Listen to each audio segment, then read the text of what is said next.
So n'ụbọchị taa, I will continue in my own comments gbasara how I stood by watching my father being harassed and being abused by Mike in different ways, different occasions.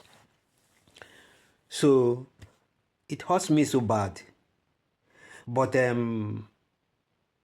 at the same time, I was a kind of overwhelmed with sorrow and pains, knowing that probably this is what those who believe in God will have to go through. And then to begin with, the advice and the teaching Papa Mnyenem na Mama Mnyekwa now based on forgiveness and leaving everything to God.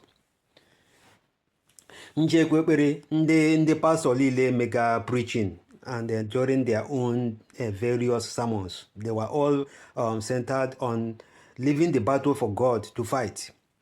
That onwe Hebra Chineke ghara. This was my mother's own comment.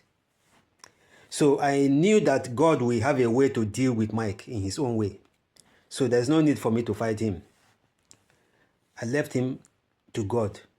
But ihe ọwụla o gbasara ihe mere Joe today. Joe, my brother. Ebe abụọla Joe anọ na ha ọwụla mere ya ọ na-ewute ji m ike. I feel very, very disappointed. Not with God, because God is not a worker of iniquities. God is not a worker of destructions.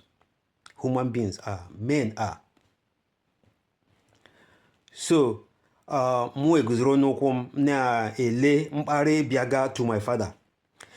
And ihe ọbụla mere Joe today, wherever Joe is, ihe ọbụla mere ya, I'm sure yaroma papa m onye dị ndụ, onye nwụrụ anwụ oja hụ ụzọ, ma the spirit of the dead still lives. I still believe that wherever my father is, iwe dị anobi. And this is where I'm going to continue to speak. Aga m na-ekwugide ya probably until my nwụọ. I'm not going to rest. Agwụla m ike. Shia, ha ọla gbasara Joe, and wherever he is, I will not let it go until I have said so. I'm not letting go. So, agam naga different parts of the content of my diaries.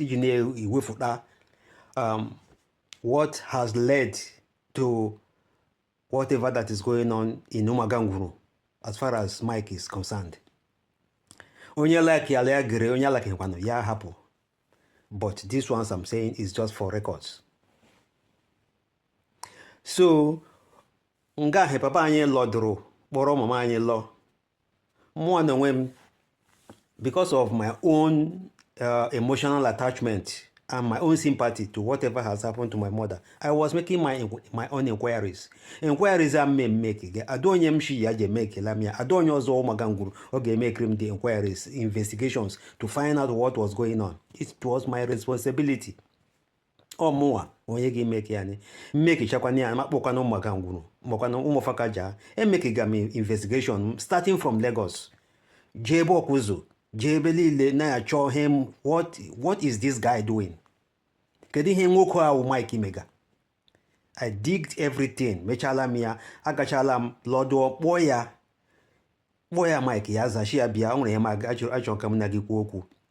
Mike shim he kem chore egwe or ogene that cannot wait. Make zoro na ele ya daba na azu moto ya. She driver ya move moto, driver ya move moto ha warajema. Till today, how the year 2026, Mike Ajulashi, enya ha he chore egwa mne ogene. Muna papa me esiti la kuoku, muna mama me esiti kuoku.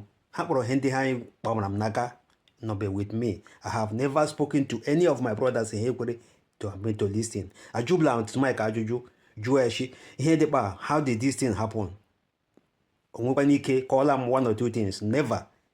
He refused to listen to me Just like he refused to listen to our father, refused to listen to our mother. Then ụmụnne and deke ọzọkwana machikwana lee ma nwere ike gaa through Chinedu to be able to whisper one or two things to Chinedu. Chinedu refused to listen. Franca refused to listen. Joe refused to listen. Ike refused to listen. Then Alohulam back.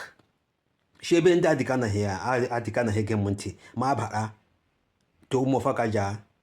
While I will not mention the names of my uncles in Deke Larazu, all because now I don't need to do that because they are not anymore here to witness to what I'm saying. They are departed. May their souls rest in peace. What are we going to do? Almost the same thing that my mother said. That God is the witness to the whole thing. Chineke ga-ahụ ma egwurela ha otu ha ji gbam I don't disobey people. I didn't say no aga m alụ ọgụ aga m eme this aga m eme this eluigwe ga-ekwe ekwe. No, I didn't do that. I respected my uncles based on what they have advice they have given and begin to watch to see whether this guy o nwere ike repent here. But ihe ọbụla gbasara Joe today shows that they are not repenting. Mike na Franca will never repent. So alọdụrụ m na nga papa m na mama m anọghị na village.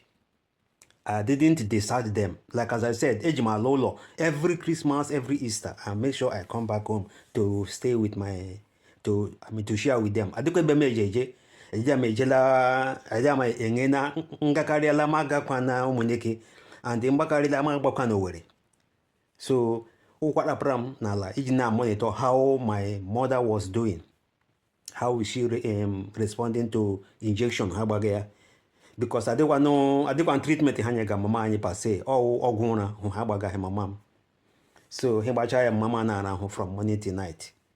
Their own the remedy that they have prescribed. What could I do? I didn't have the money, I didn't have the resources, I didn't have the connections. So how Rane may inject into our mother stayed with her.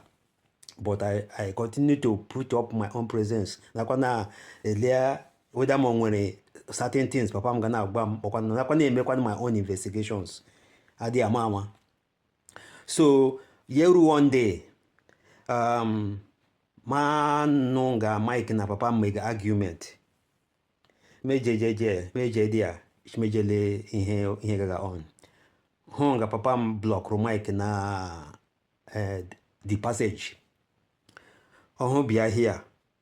Bia kọwale ya here. Heka ogene. Mele Mike anya n'obi. Also white singlet.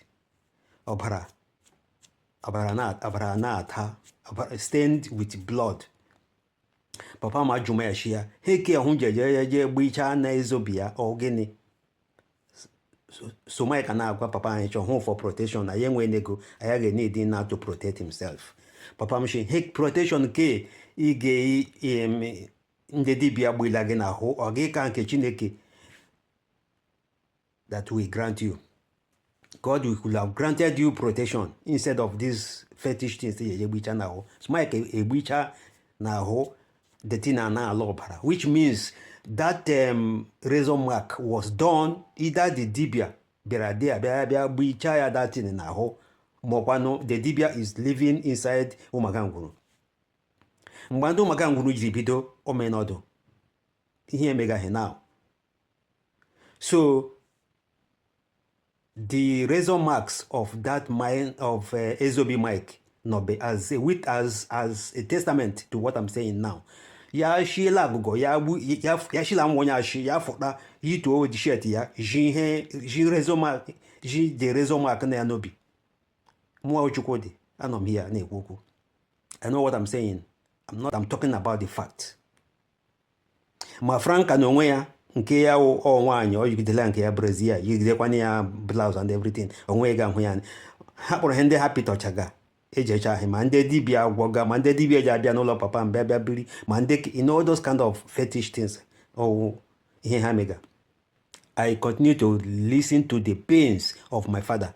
This was a man o werele onwe ya dedicate ya n'ebe Chineke nọ shi na ya ga-awụ fada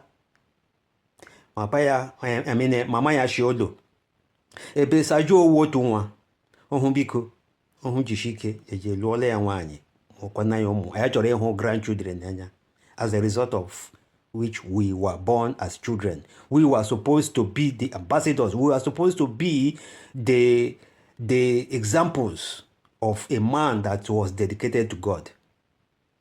But what happened? Sumaik introduced herbalist and all this fetish, diabolical way of life into my own family.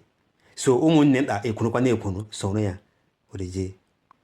Mama m elechala anya. Amam he mama m ọ pụrụ igbe ya ni. Okwu mama m shi amịrị ejula awọ ọnụ. Thank you for listening.